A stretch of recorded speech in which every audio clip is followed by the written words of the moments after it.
नमस्कार पशुपालक भाइयों। तो बहुत सारे लोगों के कमेंट आ रहे थे कि सर जो हीफर कटड़ी होती है उसमें हम ऐसे क्या चीज़ करें कि जिसमें हम पहली बार ही एआई गन पास करें या फिर भैंसे के साथ क्रॉस करवाएं तो वो कंसीव कर जाए। इसके बारे में एक डिटेल में वीडियो बनाइए। तो 4-5 बातें हैं जो कि बहुत इम्पॉर्टेंट है, यानी कि मोस्ट ऑफ इम्पॉर्टेंट हैं।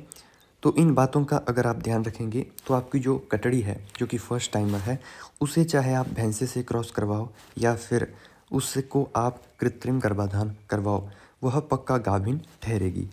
तो देखिए फर्स्ट स्टेप क्या होगा आपका।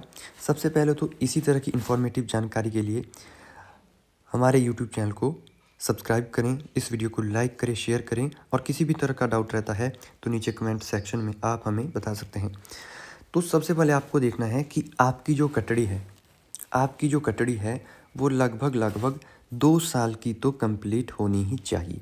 उसकी जो एज है, उसकी जो उम्र है वो लगभग 2 साल से ऊपर तो होनी ही चाहिए। दूसरी बात आपको मेजर तौर पर ध्यान रखनी है कि जो आपकी कटड़ी है, हीफर कटड़ी है, उसका जो वज़न है वो 300 किलो के ऊपर होना चाहिए। ठीक है जी। दूसरी बात ये ध्यान रखनी है कि कटड़ी का जो वज़न है वो 300, 350 या 400 किलोग्राम का होगा। उसी समय आप पशु को क्या कर सकते हो, एआई करवा सकते हो या फिर भैंसे के साथ अपनी कटड़ी को क्रॉस करवा सकते हो। ये 2 चीज़ें मोस्ट ऑफ इम्पॉर्टेंट हैं जिनका कि आपको क्या करना है, ध्यान रखना है। इसके बाद मेजर जो 2 बातें हैं वो है बच्चेदानी को लेकर।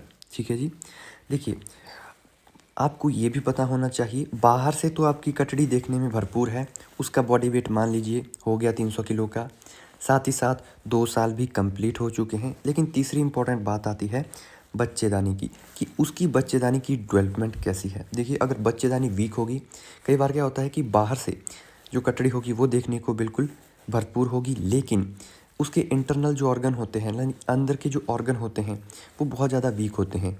उसकी जो बच्चेदानी है वो बहुत ज़्यादा क्या होगी, कमज़ोर होगी। तो कमज़ोर बच्चेदानी में भी क्या होता है कि तांते छोड़ती है, डिस्चार्ज आता है।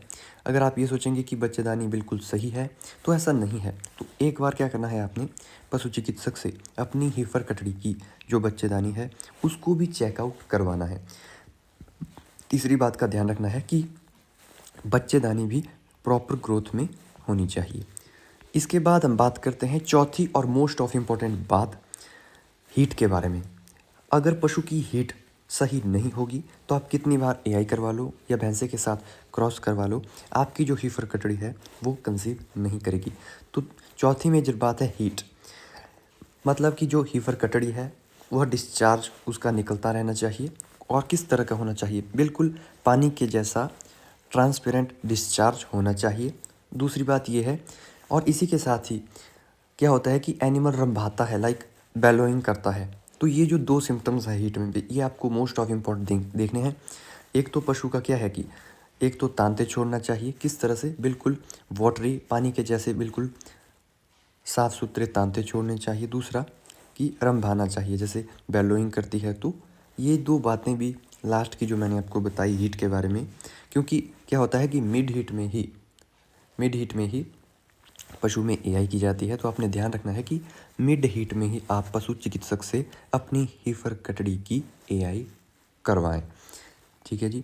ये हो गई हमारी इम्पोर्टेंट बातें जो कि आपको क्या करना है कि अपनी चाहे हीफर कटड़ी है चाहे बछड़ी है, तो दोनों कंडीशन में, हीफर्स में दोनों कंडीशंस में आपने इस बात का ध्यान रखना है।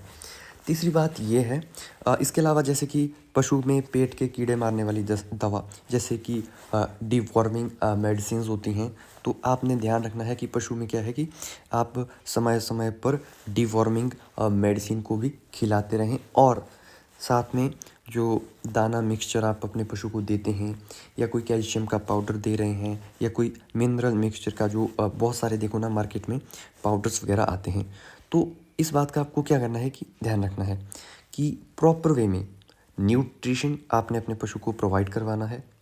दाना मिक्सचर आप जो भी पशु को दे रहे हैं वो भी आपने क्या करना है कि टाइम टू टाइम अपने पशु में उपलब्ध करवाते रहना है। तो ये नॉर्मल, देखिए ये जो चीज़ें मैंने आपके साथ अभी शेयर की ये कोई बहुत बड़ी बात नहीं है। ये सारी की सारी नॉर्मल बातें हैं जो कि हर एक पशु चिकित्सक को ध्यान में रखनी है। और अगर इन 4-5 बातों का आप ख्याल रखते हैं और ये सभी चीज़ें भरपूर है आपके पशु में, ठीक है, तो आप पहली बार में ही पशु में एआई करवाओगे या फिर भैंसे के साथ क्या करोगे, क्रॉस करवाओगे, तो आपका जो हीफर जो भैंस है वो पक्का गाभिन ठहरेगी। अगर किसी टाइप की कोई प्रॉब्लम निकलती है या इन्फेक्शन होता है या हार्मोनल इम्बैलेंस है या अदर कोई देखिए कंडीशन है, तो उस हिसाब से अलग तरह से ट्रीटमेंट किया जाएगा।